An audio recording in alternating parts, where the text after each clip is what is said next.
Untuk informasi lebih lengkap dan berita terkait, jangan lupa klik link di deskripsi. Install juga aplikasi CNBC Indonesia di App Store maupun di Play Store dan please subscribe ya guys. Memang ada dampak. Kenapa? Karena produk kita itu kan ada garam bahan baku dan ada garam pangan. Ya. Nah, garam pangan ini kan ujungnya ke makanan. Nah, kalau yang membeli adalah industri pangan, maka dengan adanya pandemik begini, maka tentu saja terpengaruh dengan adanya penurunan misalnya ekspor makanan atau untuk produksi makanan menurun, dengan sendirinya garam juga menurun. Ya. Dan selain itu juga restoran-restoran, Mbak, biasanya orang-orang kan frequently makan di restoran. Sekarang kelihatannya kecenderungan lebih suka makan di rumah. Artinya ada penurunan di situ. Sehingga kebutuhan garam, pemakaian garam yang biasanya dipakai untuk mengolah makanan di restoran itu juga menurun.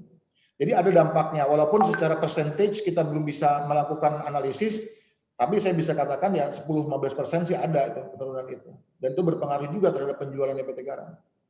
10-15% untuk penurunan penjualan ya Pak. Kemudian apakah sudah ada tanda-tanda perbaikan Pak seiring dengan saat ini kita sudah mulai tidak terlalu ketat seperti awal-awal pandemi? Ya, itu otomatis ya. Cuma kita nggak bisa melihatnya dalam jangka pendek ya Mbak ya. Prinsipnya sih begitu spending naik, pasti konsumsi garam juga meningkat untuk yang pangan. Untuk yang bahan baku tentu ceritanya lain ya, karena bahan baku itu kan digunakan untuk industri chlor-alkali plant yang produknya juga bukan buat dimakan. Nah, itu setengah tergantung dari CAGR mereka bagaimana terpengaruh nggak dengan adanya pandemi ini. Gitu.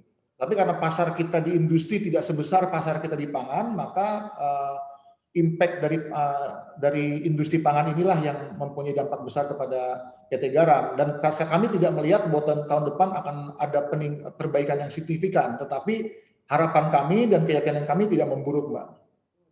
Oke, paling tidak memburuk ya Pak. Overall untuk keseluruhan kinerja PT Garam seperti apa dampak dari penurunan penjualan tadi Pak? Minta update-nya untuk kinerja 2020 ini. Volume penjualan kita sama dengan tahun lalu, bahkan garam olahan mungkin sedikit naik ya karena kita membuka segmen pasar baru.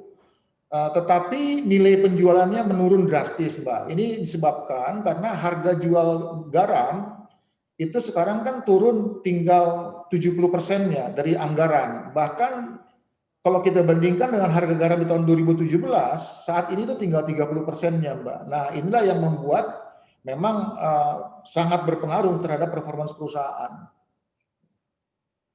Oke, yang kami ingin ketahui apakah dari perusahaan juga melakukan efisiensi mengingat tadi ada penurunan nilai penjualan.